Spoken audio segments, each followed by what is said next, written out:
America का पाकिस्तान समेत 75 ममालिक के शहरियों के लिए इमिग्रेंट वीज़ों की प्रोसेसिंग मुअत्तल करने का ऐलान। इमिग्रेंट वीज़ा प्रोसेसिंग गैर मुअय्यना मुद्दत के लिए मुंजमद की गई। फैसले का इतलाक 21 जनवरी से होगा। अमरीकी मीडिया के मुताबिक इन ममालिक में ईरान, इराक, रूस, अफगानिस्तान, ब्राज़ील और नाइजीरिया शामिल है।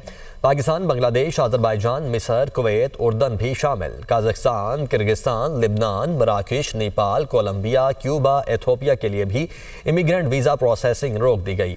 Thailand, Yemen, Uzbekistan, Somalia, Sudan, शाम और तंजानिया भी फहरिस्त में शामिल हैं।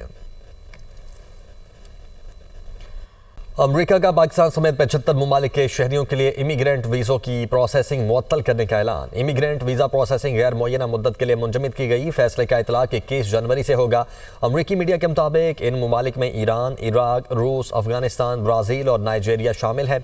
पाकिस्तान, बांग्लादेश, अज़रबैजान, मिस्र, कुवैत, उर्दन भी शामिल। काज़ाख्स्तान, किर्गिस्तान, लिबनान, मराकश, नेपाल, कोलंबिया, क्यूबा, एथोपिया के लिए भी इमिग्रेंट वीज़ा प्रोसेसिंग रोक दी गई। Thailand, Yemen, Uzbekistan, Somalia, Sudan, शाम और तंजानिया भी फहरिस्त में शामिल हैं।